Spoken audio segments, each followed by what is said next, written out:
Tu sais quoi, j'ai envie de te baiser sale pute, mais j'ai peur de te casser un os. Et puis tu fais tellement pitié, idiot, t'es 1m30. Voilà, c'est typiquement le genre de message que je recevais à 13 ans. Ouais, à 13 ans.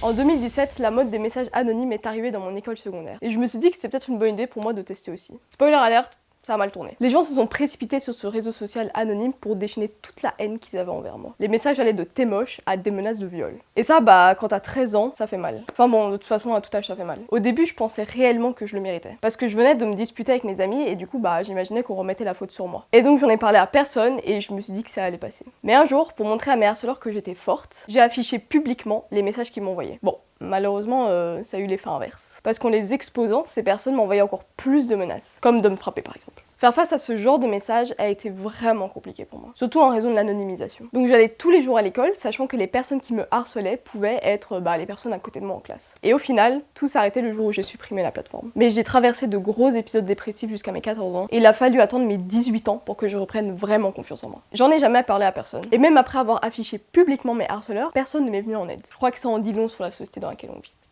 J'aurais aimé bénéficier d'une aide à cette époque, en particulier celle de mes parents. Si j'avais osé leur en parler, ils auraient pu me rassurer. Ils auraient pu me rassurer en me disant que c'est pas parce que les gens de l'école ne m'aiment pas que personne ne m'aime. Ils auraient pu me rassurer sur ma valeur aussi. Ça aurait été chouette qu'on soit davantage sensibilisé à l'école à ce sujet. Parce que moi en fait je comprenais pas du tout que ce que je vivais c'était du harcèlement, que c'était grave et que ça causait des troubles importants chez les gens, jusqu'à même parfois avoir des idées suicidaires. Et du coup maintenant je pense que c'est important de rappeler plusieurs choses. Avant de poster quelque chose, c'est bien de se dire que si c'est pas cool IRL, c'est pas cool en ligne non plus. Et si vous êtes victime, rappelez-vous que le harcèlement ne définit pas du tout qui vous êtes. Jamais.